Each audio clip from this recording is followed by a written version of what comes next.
Good evening. You are tuned into WRAS Atlanta and WRAS HD1 and HD2 Atlanta. This is Album 88. Tonight is the fourth installment in the MTM Review, the show where we round up everything going on with Georgia State University's very own student-run record label, music distribution company, and sync house, MTM Standard. My name is Wesley Barrett, and I will be your host for tonight's show. Now, if I sound a bit different tonight, I'm actually recovering from being sick recently, so please bear with me. I promise the show will be exactly the same as you're used to. Anyway, for tonight's show, the first guest is Cailen. Cailen is a country artist who's releasing a single titled Skinny Dipping in the Dark next month, to be followed up with an album coming out this summer. Later on, our second guest is Erica Bacon. Erica is the booking director for MTM and gives us a bit of insight into just what goes into setting up all the shows MTM puts on. Anything from the Student Center to the Broad Street Boardwalk. Before we get into the core of the show, though, we have a couple housekeeping things to get out of the way first. First off, this program is produced in partnership with MTM Standard Music Group, Georgia State University's student-run record label and sync house. Some portions of this program may be graded schoolwork for students in the College of the Arts. Opinions expressed do not necessarily reflect those of MTM Standard, Album 88, or the College of the Arts. For more information on our continued commitment to editorial independence in all of student media, please visit mtmstandard.com/WRAS. Also, that link, mtmstandard.com/WRAS, can also be used to learn more about the show and re-listen to past episodes or episodes you may have missed. If you have any questions, comments, or concerns, you can always contact the station during business hours at 404-413-9727. That's 404-413-WRAS. Or, with questions about this show specifically, you can send an email to me at wes7629@gmail.com. Once again, that is WES7629@gmail.com. All right, with all of that out of the way, first off, we're going to be starting with MTM Happenings. As always, a segment just about what's going on with MTM and what y'all out there can do to jump on the bandwagon.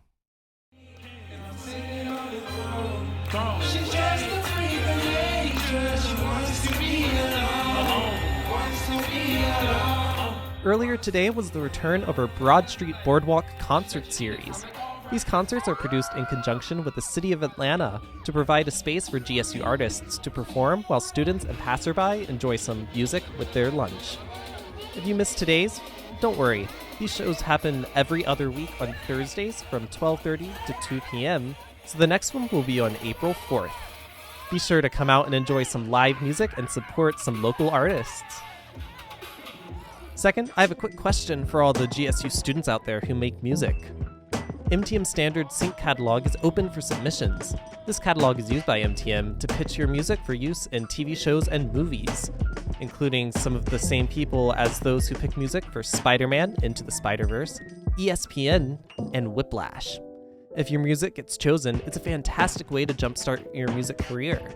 If you're interested in submitting, email mtmstandardsync@gmail.com or click the sync submission link on MTM Standard's linktree in the Instagram bio at MTM Standard GSU.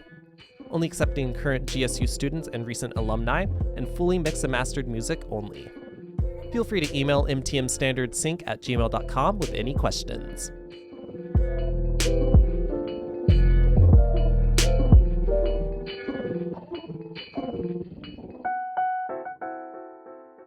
With that out of the way, I think it's time we move to our first guest for tonight's show.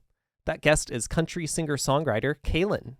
Cailen is from Austin, Texas, and is currently a student in the music management program here at Georgia State. Previously, she's released mainly R&B music, but recently she's pivoted and been hard at work writing her first country album, Lone Riders. Next month, she's releasing her first single from that album, Skinny Dipping in the Dark. Bryan Gallegos sat down with Cailen to hear more about this new development in Cailen's career. Hey, welcome back to MTM Review with me, Bryan, and today's guest. Cailen. Nice. So, who are you and where are you from? I'm Cailen Cadenhead. I'm from Austin, Texas. Nice. So, what made you come to Atlanta? I came for school originally. I was pursuing a social entrepreneurship major because I really thought I was really trying to be in the nonprofit world, and Georgia State is one of the few schools that offers that. And it just kind of aligned. I toured here. I really liked it. I got like a ton of scholarship to go here, so it kind of just all fit. And then I got here and I couldn't really get out of the music scene. Like, it just was like constantly on my mind. Like, it was like this whole turmoil thing for me of whether or not do I want to make music or do I want to be in like social work and whatnot. Since you mentioned music following you, when did it really start? I've been writing since I was real little, whether that be songs, poems, stories, but I didn't think of it as a possibility for me to be something for me to like actually pursue until I moved here. One things that I really like about Atlanta is that, I guess, in the most delusional way, everyone thinks that they can be somebody in any dream that they have. And so when I came here and everyone who I'm meeting makes music or wants to be a part of the music industry in some way, it was just like, oh, well, this is just normal here. There's no like, oh, that's like keep dreaming, hun. Right. You know what I mean? Right. Or like, that's not a real job, or that's not going to happen. Like, you need to have a stable job or something like that. And that's something that I had grown up with, kind of instilled with me as like not music not being that. And so coming here, like, I was like, oh, well, this is my life. Like, my life's a movie. Right. No, of course. No, here. So I'm like, yeah, I'm going to all these events and I'm meeting all of these artists, and it felt just so natural. Right. And like, it wasn't something I could stop. Like, I was like writing music crazy in all my classes. I'm not paying attention. So when did you make the jump to MTM? Post-COVID. So I went back to Texas after, like, during COVID, obviously, because I couldn't live here. Right. And then I had taken a year off, honestly, amongst the pandemic. And then I guess even though obviously COVID's still a thing, like kind of like at the tail end. And so then I worked on music stuff for a while over at the CMC, which is like based in multiple locations in Atlanta. There's a spot though in Little Five. So I was just working on, I guess, a supplementary kind of education there for music. And I applied to MTM for music management and I got in. And so I just started from there. And that was in January, like 2022. So you just recently started being an artist? Or when did you start being an artist? I would say I started being an artist in like 2019. And I was like rapping. What was like the projects you've made like in 2019 era? Like, how would you describe them? I was just like featuring on stuff, or I would like make songs with like my friends who produced, but I didn't put anything out. Under your name? There was a time where I was producing for myself and I didn't put anything out. And I think I literally like threw away any files that of those that ever existed. Lost media, man. I know, y'all will never know. Right. I was actually good. Right. Since then, obviously, you started your music career and whatnot. How would you describe the type of music you make? Well, I feel like I have my style regardless of what genre that I'm making, just because I would say all of my music is pretty like introspective or focusing more like on me healing some sort of aspect of my life, whether that be like relationships, which is something I feel like I like to focus on when I'm like songwriting, just because that's just more fun for me. Right.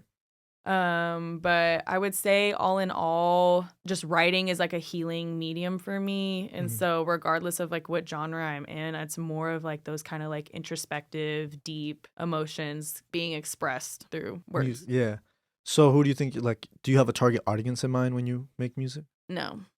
But I do feel like who's gonna like my next project would be people who grew up listening to country music, but maybe country's not like their favorite genre or something. And I know that sounds weird to say, but I do feel that they will have like a deeper appreciation because a lot of my subject matter that I'm writing about isn't like typically what's in country music, and it could be like interchangeable for many things. So I feel like if you had like a love for country music growing up, but you haven't really found any country that you really like now, and I know there is a resurgence of country music within like our demographic, I feel like that's who it's going to really hit for. Right. I mean, your previous projects like Romantics was really, to me, it felt very R&B and soul driven. So what happened between then and now? What was that like? What's with the switch, basically? So this past summer, I spent back in Texas with my dad, Mhm. and I was in this writer's block era, and that's just what I was writing. And then I had written all of these songs that were all country songs that I just felt like, oh, I could like, this is a concept. I finally have a concept. Right. And so like, this is what I've been looking for, and this feels good. But I also like genuinely, there's like 2 songs that I wrote on Romantics as country songs. And because I was working with a producer he's kind of like I would say his influences are heavily on like LA jazz and stuff like that. And so working with him was really incredible in that way that I could have those influences like intertwined in my music. But like, I don't feel like I truly even had like the confidence to be like, no, I want to make a country song. But I think through time, I was like, this is what I want to do. Like, this is naturally what's like coming through me. I don't need to like switch it up just because I'm worried about how it like might be perceived, especially being in Atlanta. Like, obviously this isn't a country hub or anything.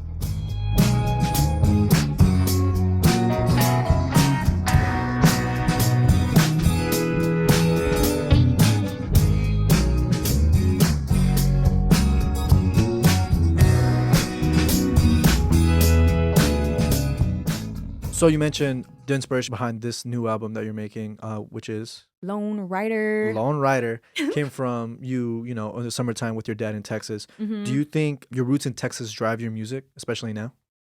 Yeah. I think growing up in Texas, like I have such like a vast music taste and like so many like cultural influences that have been like poured into me since birth. So definitely. And I feel like me writing this project, it was like super healing, especially being like introspective on my childhood and adolescence and like younger years. Right. So I was able to kind of like go back in time and like heal things and like just, I don't know, like mend things through music in a way. And so definitely. And I think anybody from Texas is like rooted forever. And that's just kind of how it works. Right. You can take the girl out to Texas. You can't take Texas out the girl. Yeah. Right. So what artists usually inspire you in your music? I was actually thinking about this. I feel like a multitude of things throughout, I guess, my lifetime thus far will inspire me. I feel like growing up, I was really into like icons, and especially like pop icons, whether that be like Britney or let me see, like Demi or Right, Katy Perry or anyone who is just, or Beyonce, like the girl on stage. Of course. Not even saying that was like necessarily my even genre of choice. I really did grow up heavily like on pop and R&B and rap, but I always listened to country music as well. But I think those were like visually speaking, like that's who like my icons were. But then I think as I started to take up writing as like my art and my medium, different artists obviously started to be like who I would not necessarily in study, but like through me listening, I'm like downloading and like seeing like how they word things and just like inspire me in different ways. Right. And I would say right now who I'm like, I guess pulling from would be like artists like Lana. I've been like really feeling like I'm like studying her lately. And then other country artists, country influences of mine would be like Casey Musgraves, Miranda Lambert, just like angry women. Right, of course. Waylon Jennings. But my process when it comes to writing songs, like this whole project, I wrote everything before I met with anyone. So like all of my melodies and my song structure was already like made. Right. And same with Romantics. So I would also say like a lot of my melodies I pull would be kind of like R&B melodies too, and country melodies. I take that back. But yeah, so I think like my writing process is just a multitude of everything that I've ever listened to, and it kind of just flowing. Like when I'm writing, it really just feels like it's just coming from something and it's just coming out. And so I don't have like a specific favorite artist. Right. It's all just coming together for you. Right. Okay. And I'm making music as just like, it's not something that I'm forcing, but it's also, I don't know, to me, making music is just really divine and special in that way. So it's just coming out. And I feel like if you've ever, like my friends who will be watching me writing, it looks like that. Right. Earlier you mentioned that at an early age you were instilled with like, especially when it comes to like creative careers like music, a fear of stability and whatnot. But clearly now you're a musician. What pushes you to continue doing music? In a way, it's like anything else feels horrible. Right. Like I don't want to do anything else. And I could do something else, but me putting myself in positions to try to do other things for the sake of stability literally is extremely depressing and nauseating. And it's like I can't even force myself to do it. Mm-hmm. And so in the way I think of what pushed me to even get into the music school and anything like that, which is how bad like my mental health was beforehand and how I guess like existential it was feeling for me to imagine myself like having a desk job. Right. And then even when I've like interned at kind of like corporate style studios, it's felt kind of in a similar way where it's just like, well, this isn't even really right either for me. Right. And I really need to push this music because even between Romantics and Lone Rider, I felt like I need to grow up. Right. I need to get me a music industry secure job. Like the same kind of like toxic thought process that had got me into sticky situations beforehand. And so when I had put myself in there, it's just like, it's not aligning. Yeah. Even no matter how much I try. And so even when I get off course, I keep coming back to the same Music, thing. Yeah. So back to Lone Rider, what does that project look like and how has MTM helped you in the process of it? Well, truly, it would not be recorded if it wasn't for MTM because I have recorded it all in the studio. Mm-hmm.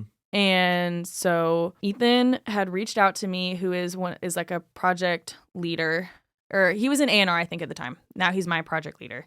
But he had found one of my submissions into the MTM meetup and it didn't get to play. And he was just like, do you want to be an MTM artist? Yes. Like, I've been wanting to do this. I've been asking. I haven't had any yeses or any no's either. It's just kind of been crickets. Right.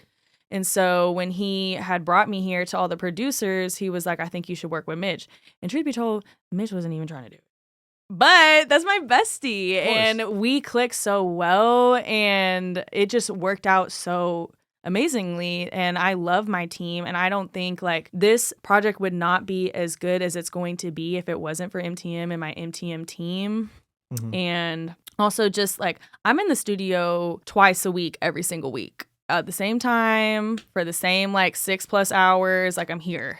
6 hours. Locked in. No, locked in. Yeah. And so I wouldn't be able to do that if MTM didn't allow that for me. Mm-hmm. You know what I mean? And so the consistency that I'm able to do, the resources that I have access to, and the people who are on my team are extremely talented. And they are in MTM. Right. So I wouldn't be able to have that kind of connections if it wasn't for MTM. Mm-hmm.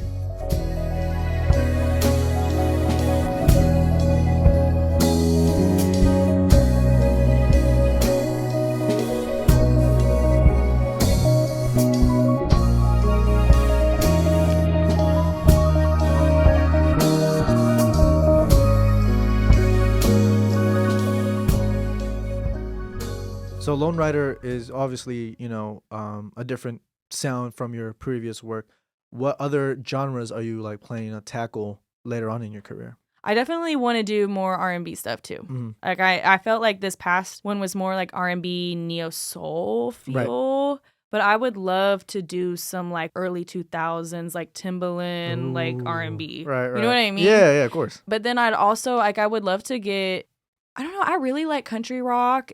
I would love to just explore more, and I guess like the subgenres of rock. Mm-hmm. And I kind of do that on Lone Rider, and it's been really fun for me. And so I would like to try more of that and kind of see where that goes. What are some of the subgenres we could find on Lone Rider? One psychedelic rock. I have like one country rock. There's like this one song that feels like a really old school country, like 60s song. I do have one R&B song on there. And then Skinny Dippin' is just like a really cute beach country. Okay, subgenre. Okay. And Skinny Dipping is the single that's coming out beforehand, right? Mm-hmm. Tell me a little bit more about the process behind Skinny Dipping. Yeah, that was me literally just reflecting and trying to write about, I guess, my adolescence and childhood. Like, when I came here, I was all like, yeah, like this whole summer, me and my friends, we just been skinny dipping. Like, all summer, we've been going to Hippie Hollow. We've been going to Barton Springs and blah, blah, blah, blah, blah, blah. And people were looking at me like I was crazy. Right. But truly, I guess being from Austin, I don't really realize how many like hippie things that I grew up doing. But like I wanted to create like a skinny dipping anthem that was also like a love song. And like I was fantasizing about, oh my God, I want to go skinny dipping with Bae. And so that's the song I made. Nice. So as we wrap up, besides your single coming up, Skinny Dipping, and then your album, Lone Rider, what can we expect from you in the upcoming months? Lots of video content, and I definitely want more singles. I'm still kind of figuring out the order of like the next rounds of singles, Right. but definitely Skinny Dipping is what's coming out on April 19th, MTM. Don't miss the date. But definitely that. And that's the newest thing for Yeah. me when it comes to, I guess, like me and my music is Romantics. I really wasn't pushing any visual content. So now I'm super excited for like all the videos and visualizers and photo shoots, and just my friends and team are so like excited about it. So it's making me even more excited about it. And so I'm just really excited for that's definitely what's going to be coming up. Nice. So as we wrap up, where can we find you on socials? And is there anyone you'd like to shout out? Shout out me. Whoop, whoop. That's a first. Right? I like that. You can follow me on Instagram at CAI13N. And I'm on Apple and Spotify as Cailen. And then I will be on more like DSPs soon. Right. I want to shout out Juani and Mitch. We have just started an LLC together, House of Vane, multimedia company. Whoop, whoop. And yeah, I love Mitch. I love Juani. They're a big part of my team, truly. And yeah. This has been MTM Review with me, Bryan, and our guest, Cailen. And to take you guys out, we'll be playing Skinny Dipping in the Dark by Cailen from her album Lone Rider.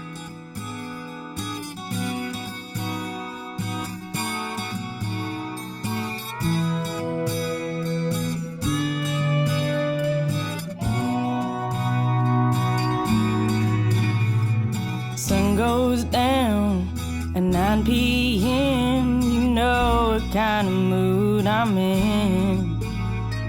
Sitting by the river, so hot can make you shiver. We don't need a suit to swim. I've been eyeing you all day. You wanna lay me down all night? Let's take a dip and break the ice. Your kisses are so sweet when you're swimming next to me. Why don't we get in and give it a try?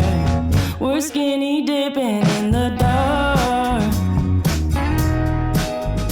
Only light is from the moon and the stars. Isley brothers on rotation. I'm mesmerized and I'm looking hard, steady sipping on tequila. And I just wanna keep on feeling ya. Swimming naked in each other's arms. We're skinny dipping in the dark. Flying sky high, never felt so alive. From a handful of shrooms and a short 3-5. I light a lane with it and you light a rock. Won't you pour a little more? Sip in my cup. I'm blowing bubbles. I'm blowing big old bubbles. Getting into all kinds of trouble with you.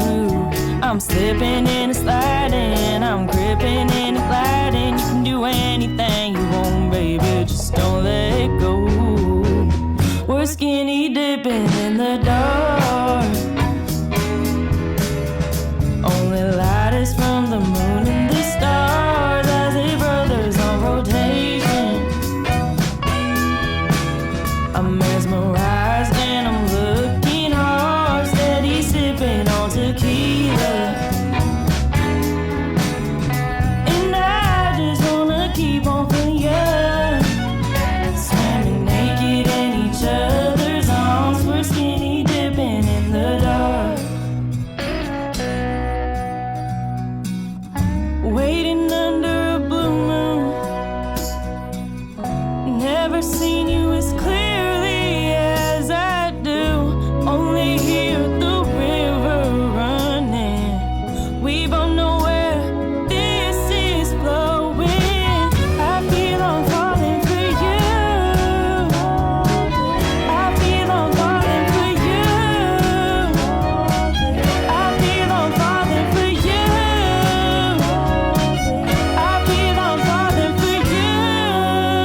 mesmerized and I'm looking hard, steady sipping on tequila. And I just wanna keep on feeling ya, swimming naked in each other's arms. We're skinny dipping in the dark.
And this is a song for Salem.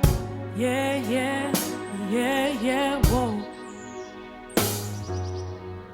Yeah, yeah, yeah, yeah, whoa.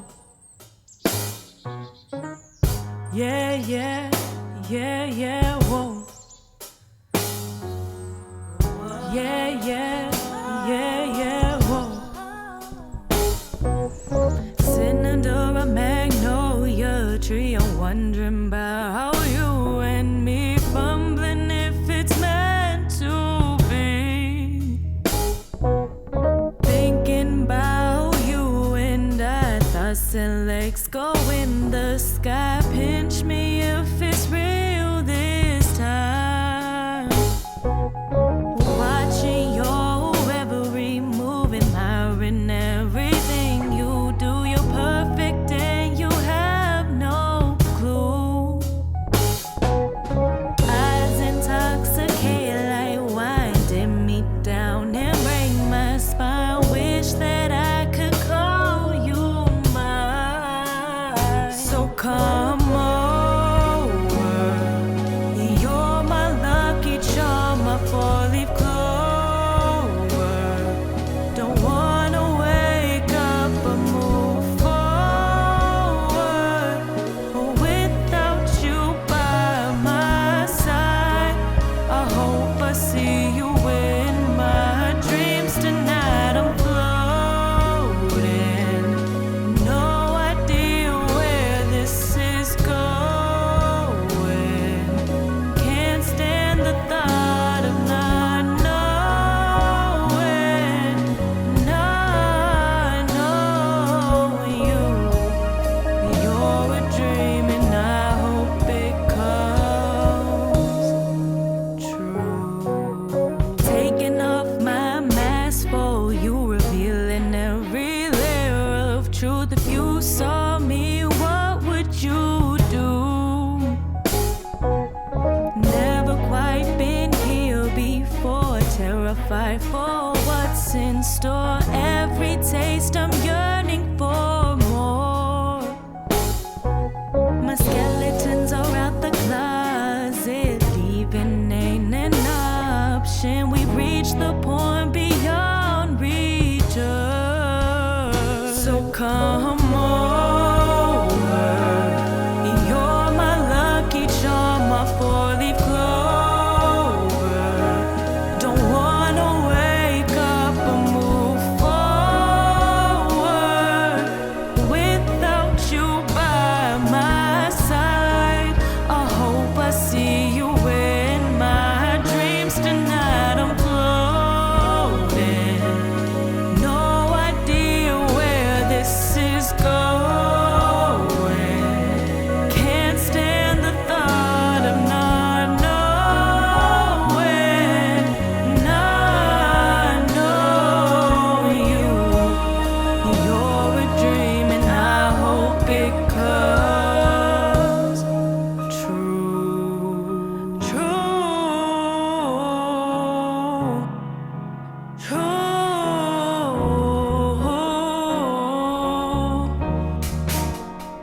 orbit, got all absorbed by my gravity.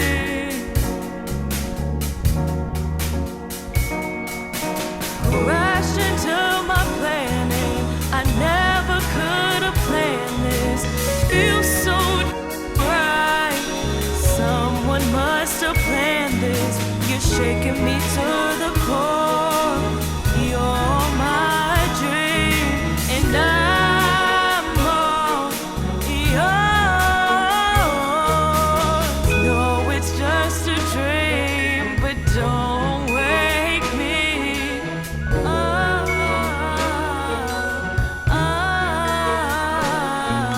I know it's just a dream, but don't wake me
Welcome back to MTM Review on Album 88.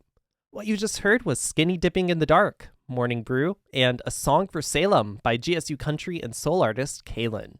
If you liked what you heard, you can follow Cailen on Instagram at CAI13N, that's Cailen, but spelled with a 1-3, and listen to her music on all streaming platforms. As always, with any comments, questions, or concerns, you can call the station during business hours at 404-413-9727. That's 404-413-WRAS. Or if you'd like to contact this show specifically, you can email me at wes7629@gmail.com. Again, that email is wes7629@gmail.com. All right, our second guest for tonight is Erica Bacon, the booking director for MTM Standard. Erica is a junior in the music production program from Lawrenceville, Georgia, coincidentally quite close to where I grew up in Norcross, and this is actually her first semester serving as leadership for MTM. Bryan Gallegos sat down with Erica to hear more about how she's been working in the role. Hi, welcome back to MTM Review with me, Bryan, and our guest. Erica. So who are you and where are you from? So my name is Erica, and I am from Lawrenceville, so I'm local, just Right, north of close to Atlanta. it. Mm-hmm. So what did you come to Georgia State? So when I was looking into colleges, I was mostly looking between GSU and SCAD, but SCAD doesn't have a music program at all. They have sound design, but like Right. no music programs, not even like a choir or anything. And that was a huge bummer. And also just like they only have their program in Savannah, not even on like their Atlanta campus. And I was just like, I want to be in Atlanta where the music is at and everything. And the more and more I looked at GSU, it was just like, it felt like this perfect program. Just everything I wanted to learn right where I wanted to be was just plopped right in front of me. So besides the music aspect of Atlanta, was there any other reason you chose to be here? I guess in general, like I want to be close to home. I do genuinely love Atlanta, and yeah. So you mentioned you originally wanted to go to university for music. When did you get involved with music? I mean, I guess I grew up in a family of musicians, so basically all my life been around music in some capacity. Definitely in high school, I was like, ooh, I want to be like an artist or something, and like writing my own like music of questionable quality and everything. But I was very lucky. The school I went to had a music production class, and so I got to learn like in a DAW and learn how to set up mics and produce stuff. And I think slowly I realized I really wanted to do the production and technology side rather than be my own artist, because that is really difficult. Wow, that's really interesting. So you didn't start with like, let's say band, chorus, or like orchestra? Oh, yeah, I did start Okay. with that. I started playing violin when I was 8. So I wow. played through middle school and high school. Right. I played guitar for like middle school and high school as well. So Is there any reason the production really clicked with you or really resonated with you? I think like personally, I don't want to be the center of attention. I always think that I do, and then I am, and I'm just like, this is horrible. Right, Let me back take a away. step back. I feel like I just feed so much on being around the creativity of other people, and it just feels like such a privilege to be able to like be in the room when creatives are all like in their element, Right. doing exactly what they're meant to do and everything, and to just be there and get to just watch them shine and do what I can to help get them to the best level. Of course. I just think that's like the best thing ever. Nice.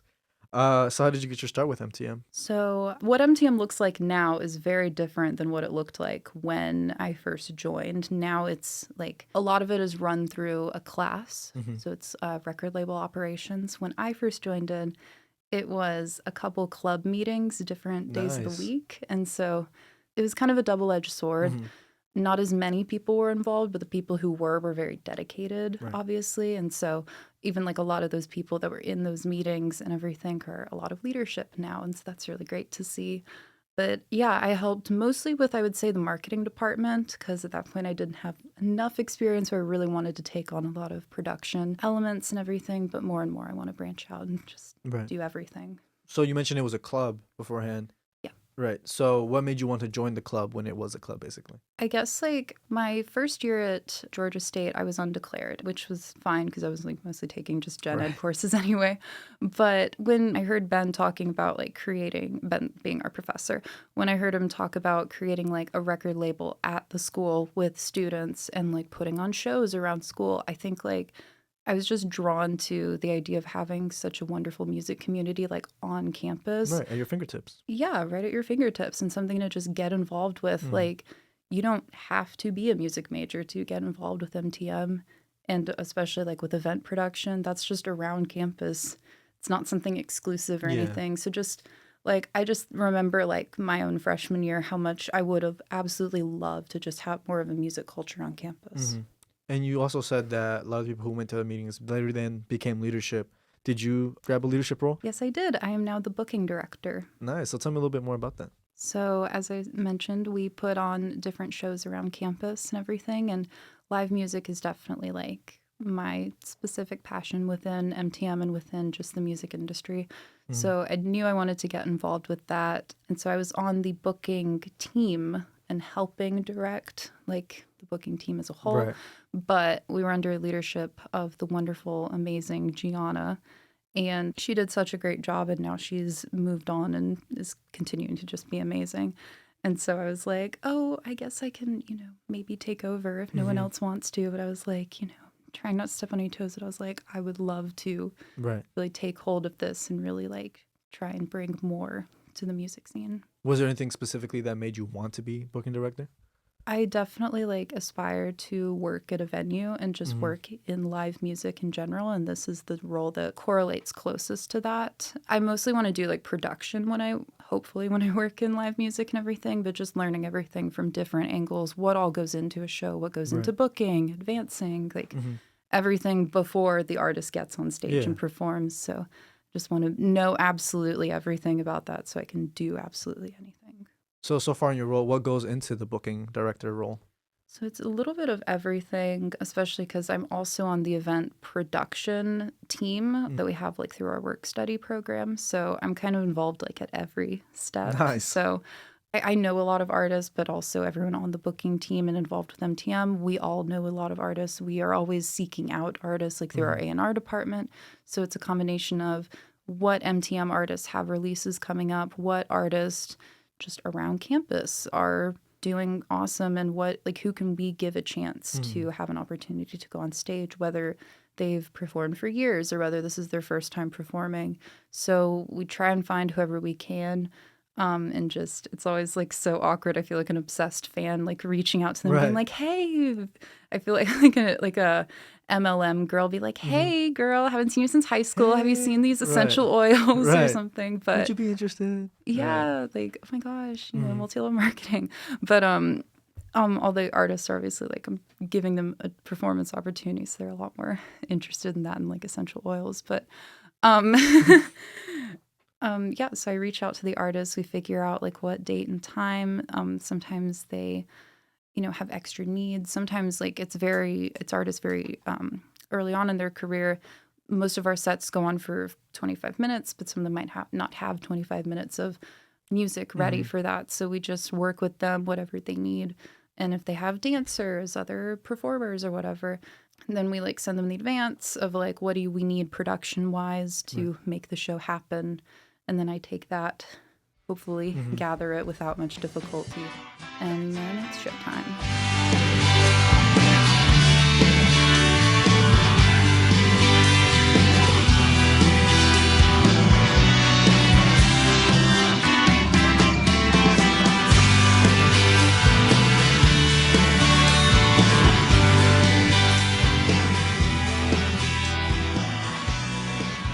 An artist that we had earlier, Ferg Berserk, mentioned that he performed for the first time at the big show because it was a last minute dropout. Is that an issue that occurs a lot in the booking department? Luckily not. I want to say Ferg, one of the best people ever, because I feel like most artists, if I was like, hey, do you want to perform last minute, they would smack me. But Ferg is absolutely wonderful and amazing. Luckily, that does not happen very much, but it actually did happen at our last show. An artist was unfortunately sick and couldn't perform. And so sometimes we will book a new artist. Ferg is amazing and was flexible and everything. This last show, it was like a day or two before, so we were not able to do that. But instead, the artists that we had performing were both, because normally they're three artists. We had two this time, but they were both awesome. We just extended both of their sets a little bit. We had some new releases as well, so we had like a little bit of time in between to just go through some new releases and everything. So the name of the game in live music is just, you work with what you got. Right. Everything that can go wrong will go wrong. You just got to be flexible. So what are some other issues and challenges that you might have to face as the booking director? Ooh.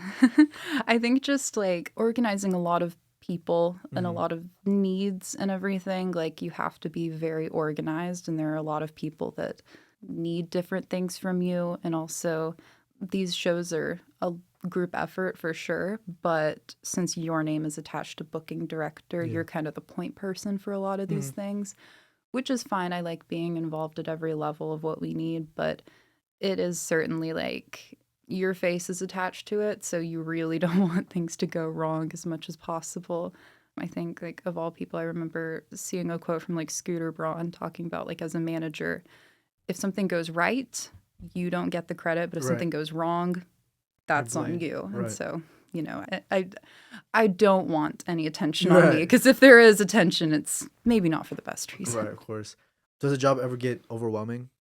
It can. I mean, there are no second chances really with live production.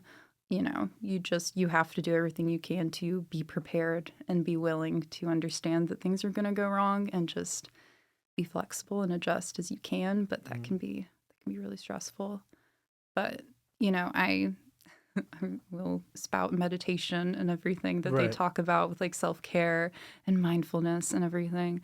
But also like something that I try to be as aware of as possible is like most of the time the audience does not notice when things go wrong. And so you'll see people in like production be like, oh my gosh, oh my gosh, oh my gosh. And then you'll look around and like everyone's having a great time and singing along. And it's like, okay, this is why we do this. It's fun. It's I promise it's fun, So you mentioned like meditating and all that to combat it, but what else do you do? I love journaling. I journal like all the time because I love songwriting. I think those just kind of go hand in hand and everything. But also I just like spending time in nature and just making your life simpler. It's easy to just like add more and more and more things. But just if I'm sitting in nature, there's a nice breeze, life is simple. And it's fine. And just remembering like why I do this, it's like a high risk, high reward thing. It's like I'm doing this because I love it. And I don't have to be motivated by fear, just by that love. I am nervous about it because I care. And so understanding that rather than like having the fear like control me, I understand that it's excitement and I want it to go well. And so I'm going to do everything I can to make it go well. You mentioned earlier that you really enjoy being in the room when something happens with the artist or whatnot. What would you say is like your favorite part of the job? I mean, just like all of the prep work and everything, it can get stressful. But then the second where everything has fallen into place, the artist is performing, people are enjoying it. Like it's really magical, especially like if you have artists that are just at the top of their game, they know what they're doing, and just letting them go off and do their thing. And just getting to be behind the console and going, oh my gosh, it worked. Everything worked. Everything's going great. Right. Not to be a negative Nancy, but what would be your least favorite part of the job? Sometimes there are difficult conversations to have with people. One thing is like being on a college campus, we can't really like curse or have like explicit content in our songs. And so most of the artists are really great with that and everything. But sometimes there are issues with that. And it's like, okay, how about you perform another day? You're not clearly not prepared today. I mean, it's just a matter of working with people, especially artists that are, you know, they're in their creative space, not necessarily the most punctual or on top of things. Sometimes like we get a production advance of everything they need. I might get that the night before the show. And then I'm like, okay, let's figure out how to make this happen. Right. Or it's like you have a sound check. You're showing up 5 minutes before your set starts. Interesting. Okay. But at the end of the day, like time is a construct and we'll get it done. So what are you hoping to gain out of MTM? I guess like working at a venue, I want to be able to just do anything that needs to come your way, you know, just in the music industry in general, not even just for production or live event production, but just having like a variety in your skill set will take you so far in your career. Like if someone asks, can you do this? You have to be able to say, yes, I can. And if you can't, you go to WikiHow or something and you figure it out. So just being able to come from like event production from different angles, because I also put the show together in terms of like setting up the microphones or mixing the show. And so being able to just do it at every level. And also it's just like, it's great to just be able to help the artists at the end of the day. Like that's what we're here for. The artists get a chance to perform and do their thing. So.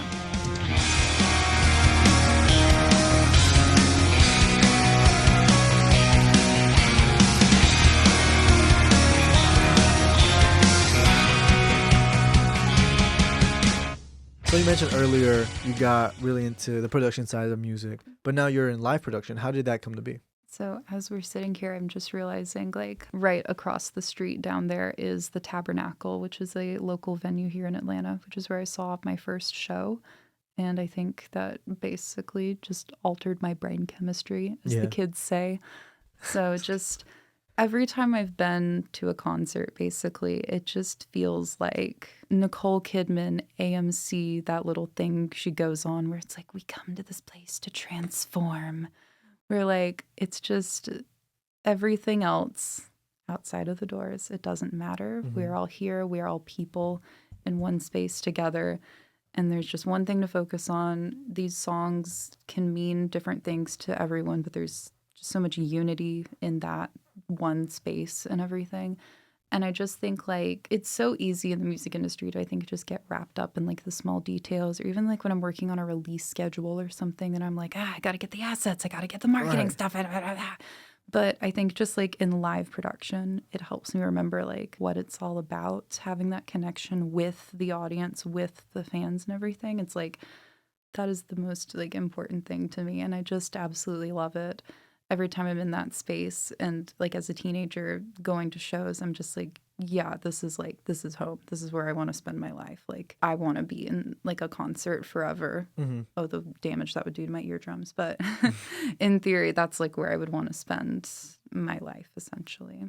And I think like I also definitely have ulterior motives. I want to travel a lot, and I'd love to have that on someone else's dime. So if I can, I would love to tour with bands so much and get to travel and go to different cities and just get paid for it and whatnot. Yeah, get paid rather than paying to travel. Yeah.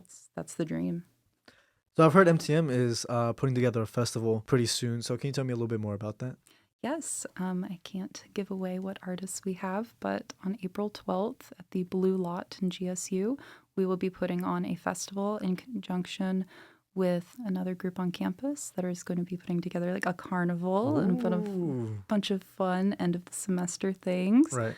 And so we're going to be featuring 8 artists. Some of them are with the MTM Standard label. Some of them are just wonderful people on our campus who feature a little bit of everything in all different genres and just everyone come together end of the semester, wrapping things up, the start of summer and Of course. everything, and just have a great time and celebrate music that we all love. We love music. What festivities can we expect to see at the festival? Yes, I'm so excited for that because not only is it a festival where we have live music, but we're going to have like games, activities. I think like a fair carnival feel to it. I might be wrong. I think that there will be a Ferris wheel or some other rides as well. Very Whoa. exciting. I'm still on my not like a war horse, but like on Your my war path. thing. I'm on my war path. Yeah, that's it. Like I can't promise anything, but I am kind of on my war path about getting a dunk tank in there. Nice. With perhaps, not to put him on the spot, but one of our professors that should not be named. Love him to death, but if we have a dunk tank, we will make so much money With that professor on there? with that professor. Well, now I think we're going to hype everyone up to see that dunk tank. And if it's not there, we know exactly who to blame. Oh gosh. So, yeah, yeah. wonderful. So as we wrap up, where can we find you on socials? And is there anyone you'd like to shout out? I'd like to shout out MTM Standard, Ben Jonas, Al Thrash, DJ Burn One, our lovely professors. I want to shout out to every single artist under MTM. Shout out everyone who's performed with us because you're all lovely and amazing. And you can find me on Instagram at x.erica.nicole.x. Okay. A lot of people with the same name, so you gotta make your mark on the world. Of course. Be different. This has been MTM Review with me, Bryan, and our special guest. Erica. So if there's no dunk tank there, we know who to blame. Oh gosh. Never that hard to make believe.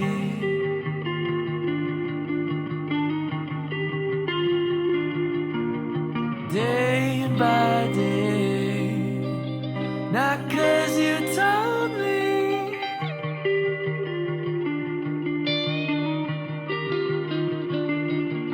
I'd get you start in a room you've never seen.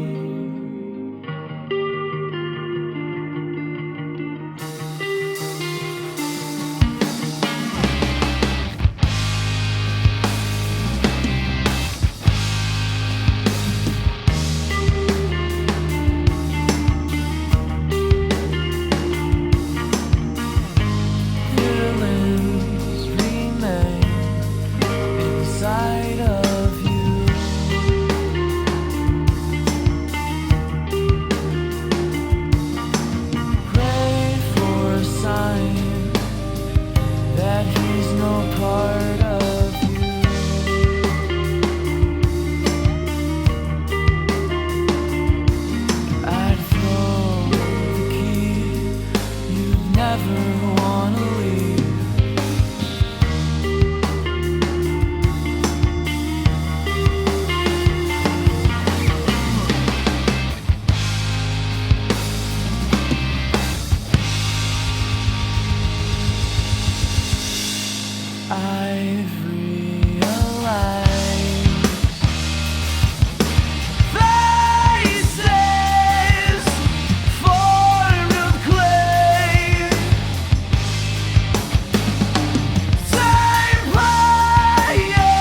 What you're currently listening to as we wrap up MTM Review tonight is Villains by Pinto Sunshine, a band made up in part of students here at GSU. Pinto Sunshine can be followed on Instagram at pinto.sunshine. As always, with any comments, questions, or concerns, you can call the station during business hours at 404-413-9727. That's 404-413-WRAS. Or, if you'd like to contact this show specifically, you can email me at wes7629@gmail.com. Again, that email is wes7629@gmail.com. Well, that wraps it up for this show. Hopefully now that basketball is over for the semester, we should be consistent with our airing time from here on to the end of the semester. Our next show will be 2 weeks from now on April 4th, and will feature indie pop artist Kelsey Dog, as well as MTM General Manager Brill Dowling. If that first name sounds familiar, that's because Kelsey Dog has amassed over 50,000 monthly listeners on Spotify and over 12 million streams on her song Treehouse. You're not going to want to miss it, so make sure to tune in on April 4th. For this episode, our producer, editor, and host is Wesley Barrett. Our journalist is Bryan Gallegos. Our engineer is Wesley Barrett. Our opening theme music was Determination by Jonathan Takesley, who's a GSU artist. This program is produced in partnership with MTM Standard Music Group, Georgia State University's student-run record label and sync house. Some portions of this program may be graded schoolwork for students in the College of the Arts. Opinions expressed do not necessarily reflect those of Album 88, MTM Standard, or the College of the Arts. For more information on our continued commitment to editorial independence in all of student media, please visit mtmstandard.com/WRAS. This has been your host Wesley Barrett with MTM Review on Album 88. We'll see you on April 4th.